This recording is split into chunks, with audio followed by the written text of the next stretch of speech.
Welcome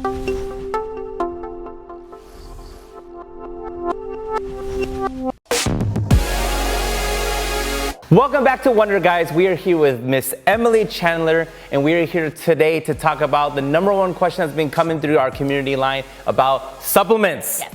For those of us that aren't a part of our community yet, all you have to do is register on 702-602-8802 and text us any question, and we answer those questions directly on this channel. Again, it's 702-602-8802. Register for our community so we can all be in the same community. Supplements. #1 question, Ms. Chandler, that everyone has been asking me is people are wanting to build a supplement line, but they want to know before they even reach out to someone like you is what are the things that should be going through their head in this process?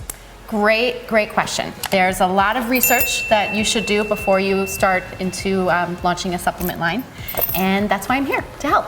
I think it's really important to be educated through the process of product development. Although I do the work, I want my clients to know what the process looks like and kind of what questions they're going to be asking themselves. So, first question I would recommend is, what's your intended outcome? What do you want this product to do? Is it a sports nutrition product? Is it a performance-based product? Is it an anti-aging product? What do you want it to do, and what does your market want? Who is your target audience? So that's question number 2, is who are you going to be selling this to?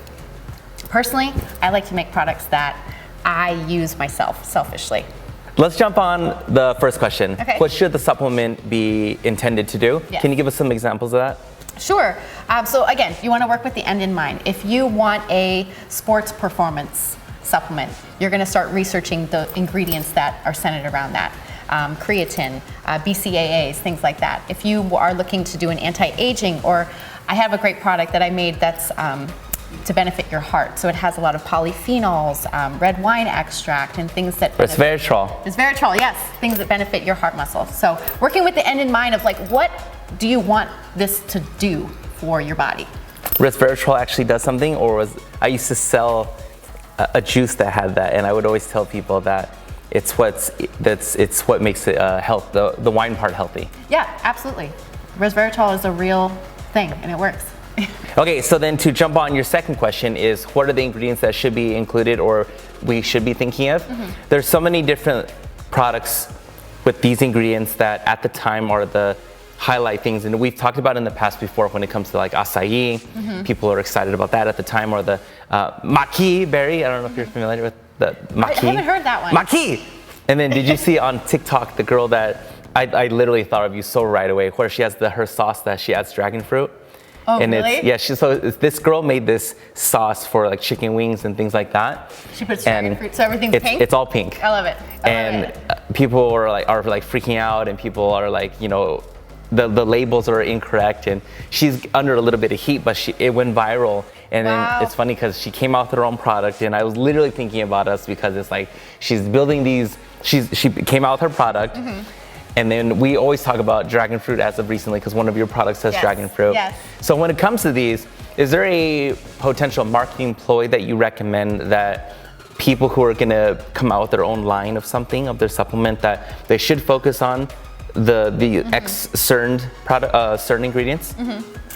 Well, I would say 2 things. One is you want to have a functional ingredient. So I have a product that it's a fat burning product, but the functional ingredient in it is vitamin E. And that's the ingredient with the most content in the formula. But then there's other marketing ingredients and things that are in the formula to help it work better, but you can use those for marketing purposes. So that's another question that I would advise clients to ask themselves is there a specific marketing ingredient that you want to include in addition to the ingredients that are actually going to make the product function? So the third question that I advise clients to ask themselves is, are you looking for any marketing specifications or anything that you want a special label on your product? Gluten-free? Do you want it to be vegan? Do you want it to be free from animal testing, or anything specific like that you want to include? Think of that ahead of time so that you don't have to tweak your formula later. Another thing that you can think about is the delivery method for your product. So if you know that capsules are what is going to serve your market, go with capsules, soft gels, tablets, chewable tablets, gummies. There's so many different delivery methods for a supplement. Powder products are great, but then you have to start thinking about how it's going to taste and how it's going to blend. But thinking about these things ahead of time, again, will save you a lot of time and money, and just familiarize yourself with the process. Is there something you recommend for business owners when it comes to that? You know, like gummies, there can be an aftertaste. Pills are just very swallow and it's done. Like, what's your methodology and ideology behind that? I've always leaned towards capsules. They're a little bit more expensive to make, but they don't have a taste, so you don't have to worry about how it tastes. They're a cool product, especially if you use a clear, like vegan cap or veggie cap. Tablets kind of have a bad reputation because the ingredients have to be smashed in with a lot of preservatives. And same with soft gels. Soft gels are super cool, kind of in the same lane as capsules. So I always have leaned towards capsules. And there's so many cool things you can do now. I get this supplement that inside the capsule are all these little tiny beads, and it just looks cool. Does it do anything? Yeah, it's great product. Another great question that I advise people to take a look at is, who are your customers? Who are you going to be selling this to? What do they want? And then kind of work with the end in mind again. Work backwards from who are you trying to sell to? What are they interested in? What kind of change do they want to see? What are they willing to spend money on? So that might be the most critical question for your product development and your marketing strategy, is who your target market is. I assume most of the time when you work with people, they usually have a lot of this frame in mind already in their head, right? Because that's why they came up with the idea. Is that, do you feel that way? Yes and no. I think a lot of creative people, especially entrepreneurs, think their product is going to be good for everybody, and because that's how they feel themselves. Because they love do it. The same thing. Yep. So a lot of times people aren't even considering these questions, especially if you are not familiar with the process at all. If you're completely blind, you have no idea what you're doing, and then you walk up to a product development agency or a manufacturer and they're hitting you with all these questions like capsules or soft gels or, what's your functioning ingredient? You're going to be overwhelmed, and you're going to end up spending more time and more money on that process. Yeah, I would think too, that's a good point, because a lot of entrepreneurs or creatives, they do build it for themselves because they like it, so they're like, well, if I like it, everyone would like it. Or they have like 4 or 5 other friends that just happen to like it. And then sometimes you do get shocked by the marketplace when you don't do your research properly. Yes. You don't go over these questions you're thinking about and asking us to really delve into and dive into and talk about and think about. You come out with this product and you don't really understand, it's sometimes, many of times it's this niche of people. Yes. And that niche can be larger, but it really is this niche of people that can be the diehards, get on auto ship and really be a part of it. And if you don't do that research properly at the beginning, it could be a very slap in the face. Yes. And then you can always build from there. I always recommend that you start with a very niche audience and then build on from there. You can always add to your product line, and as you add to your product line, you're pulling in more people. It's interesting seeing YouTubers, to give everyone a little retrospect on how everything Emily's talking about works on YouTube too, where you have a channel start out with whatever it's about, doesn't even matter. It's this specific topic, Nerf guns. Yeah. They only do reviews on Nerf guns. Yes. And then they do really well. And then they get that first foundation of 10, 20, 30,000 subs or whatever it is. Right. And then all of a sudden, Nerf's competitor or another toy company will go up to them and say, hey, will you also review this? Right. And so something that started out with just as Nerf now is all of a sudden Nerf and Lego. Right. And then all of a sudden it starts getting larger and larger and larger. But it really is about getting that first niche of people that like you, build a foundation, people that trust you. Absolutely. And then really start compounding your interest and compounding your residual from there. And that's the foundation of building a brand. People know that you're good at making this one thing. Oh, well, maybe they're good at making this other thing as well. So, McDonald's, Big Mac. KFC, known for their original 11 herbs and spices. So that makes sense. And then you build from there. Yeah, exactly. I would know. I was going to say chicken sandwich, but I didn't know about the 11 herbs and spices. No, okay. no, Emily. My bad. It's okay. Although I will say right now on the record that is the best chocolate cake that money can buy. It is amazing. Okay. How do people decide and decipher when it comes to price pointing? It ties into your audience. So who is your market. What customer are you selling to? Do they have a lot of money, or do they not have very much money to spend on supplements every month? That's really going to determine what your price point is. The markup on supplements is quite high, which is great for my clients and entrepreneurs. But it may limit you on what you can do with your packaging. Glass bottles are more expensive than your traditional plastic bottle. If you want to have really fancy labeling with foil and embossing, that's going to cost you more money, but it's going to appeal to that higher market. So just things to think about where you want to sell this product at will determine what quality ingredients you can use, where you can save, where you can spend more money, and things like that. Emily, what is your thoughts when it comes to if someone has this bottle and they want to cater it toward so it's cheaper to get more mass appeal, versus someone who has the same bottle, same supplement, but then they want to make it the Louis Vuitton of this supplement, if you will, and they make it a higher price point, and they're only going after this specific niche. And at the end of the day, they're probably both going to make, ideally, maybe something very similar when it comes to revenue. You know, this one isn't really going to make more, this one's not going to make any less than this. It's really ideally the same based on their marketing budget and what they're going to spend, what they're going to do. But I mean, do you have any real thoughts on like what someone should, or what if a client came to you and said, you know, what do you recommend I do with this? I really believe in this product. Should we go for the masses or just go for our niche? I would go with what you're passionate about. There's two products that come to mind right away. One is a hair growth supplement that I personally love, but it's $100 for a 30-day supply.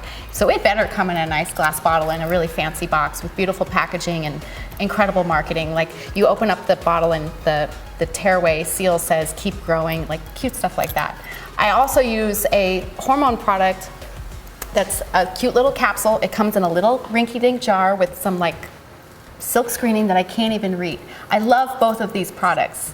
So, but for the entrepreneur, I would say go with what you're passionate about. If you like fancy stuff, make some fancy stuff. If you're more low key and you know that you would buy something off the shelf that has a, you know, average looking label, then go with that. I've been addicted as of recently to athletic greens. Yes. You know, and then very nice packaging. I would consider them probably more of a higher end. Yes. It's quite expensive, or at least it's expensive from what I'm used to. I pay about $100 a month. Yep. And it's good for 30 days. So I'm basically spending $3 every morning for this. Yes. 75 minerals and vitamins that they tell me is in this that'll make me feel better. I personally don't know if I feel better. Yeah. You know, I don't know, because I never, other than my gout issue, I feel fine. Yeah, I feel fine, so I don't know, but I just take it because I know I lack my greens. But that is definitely a good example where people have told me, you know, you can get probably something that may not have 75 minerals, but you could probably get something that's just as good for half the price, James. But it ties into your customer's mindset. So you spending $100 a month on yourself probably makes you feel really good and it makes you happy. So you should do that. And so knowing what your customer is looking for in that way, if I'm marketing to women who are between 40 and 50, they have a little extra money and they like spending money on themselves, I'm gonna price that bottle at $150 a month. You know, and you can do that kind of thing, but just knowing what your customer is looking for and what's gonna make them feel good. It's interesting. We have a client that he wants to only really cater toward a higher end market. It's not supplements, but I feel like this type of ideology is really the same in whatever you're doing. But we have a client that only wants to really cater, he would prefer to only cater toward higher end market, but he's really getting lower and middle tier. Okay. You know, and it's interesting to be able to change your entire marketing appeal to be able to change that your entire position of getting that type of clientele is different. Absolutely. You know, I remember for us when we first got into video, it would be $500 per video. You know, and then now sending out invoices and proposals for 6 figures for 80,000, 100,000, and the work we are doing really hasn't changed too much, but it's really on the marketing side of how we're approaching the perceived value of it. Yeah, that's a big deal. It's wild. Yeah. And it allows you to spend a little bit more money on your production side to pay your crew and maybe travel a little bit more comfortably. Get a per diem. Exactly. So all that is really important things to think about with the end in mind. When you're setting out to create your supplement line, how do I want this to look when I'm finished? The most important thing I can share is to once again, work with the end in mind. Think about where you want to arrive when your project is finished. Who's that customer? What kind of packaging do you want it to look like? What's your delivery system? And what functional ingredients do you want to include? What kind of little labeling items do you want to include? Is it gluten-free? Is it vegan? Do you want to say this is eco-friendly packaging? Things like that. Think of that ahead of time so that you can save yourself some time and money. Will all that make a difference, you think? I think so. I think anything you can add, it's just like building your resume. Any little thing you can put on there to make your product more appealing or unique, do it. When I'm trying to get a speaking gig, and I send out, Chasing helps me send out my portfolio or my resume, you add all these accolades that at the end of the day are, I know. They don't seem like a big deal to they're you, just but things. If I'm reading your resume, I'm like, yes, you spoke at Carnegie Mellon. I'm like, I gotta get that guy. Incredible, yes. It's really important. So yeah, I do think all those little things matter. Even made in the USA, add that. It's a big deal. Yeah, even Apple, the products are made in China or Vietnam, in Asia. Here? But yeah, they're packaged here, which so they can say that this was, or they say designed in United States or packaged in United States, which is, again, those little things that are interesting where someone, the All-American can read that and say, yes. Yes. All right, especially if you're selling to a foreign market. I have a client who exports all of their products, and on the packaging it says formulated, tested, quality controlled, and sealed in the United States, and has a little American flag. And we're seeing the opposite of that when it comes to Korean beauty products. Yes. If it's like, oh, this is a Korean beauty product. Yes. Here in America, that makes us go wild. Right. Because in a good way for Korea, they've managed to brand themselves as, when it comes to beauty, when it comes to skin, you want Korean skincare. Cannot beat those Korean skincare products. They're the best. And in reality, Emily Chandler, are they any different from anything else? I will say they are. Why? They have manufacturing techniques that we don't have here. They're smart. They're real smart with how they use their ingredients. Preservatives that they use over there are different than the ones that are in the United States. So those products are different, and you can tell. Preservative product in a better way, obviously. Yes. Like what could be different for those that don't know? The U.S. tends to have harsher chemicals, and because they're made in such huge quantities. Korea is a smaller country. They have less harsh chemicals, and they're 10 years ahead as far as skincare goes. So they tend to see the long game as far as preservatives and how that's affecting your skin and affecting the product. Fascinating. I know, it's cool. Thank you, Emily. All right, if you haven't registered on our community and you have a question for Miss Emily Chandler, all you have to do is register on our community line at 702-602-8802. And you can ask her any question once you register, and then we'll answer that into a future question here on the Wondour channel. If you haven't already liked this video, that would be amazing. Consider subscribing to our channel if you enjoyed Miss Emily Chandler and all the other amazing videos with the Wondour guys that we have on this channel when it comes to business and tech and products and supplements, and really how do you build yourself an empire with such a simple idea as maybe a supplement, which is the things that we go over. Huge industry. Never gonna end industry. Yeah. People are always gonna need to re-buy that bottle because they consumed it, and people are always gonna wanna look better, feel better, and do better in their lives. How do people get a hold of you? You can find me online, spectrumproductsolutions.com, or on Instagram or Facebook with the same handle, Spectrum Product Solutions. And I absolutely love talking to people, reaching out to people, learning about what people's ideas are. So reach out to me. I'd love to help in any way that I can. I love it. Thank you so much for your time, Miss Emily. And until our next episode, we'll see everybody soon.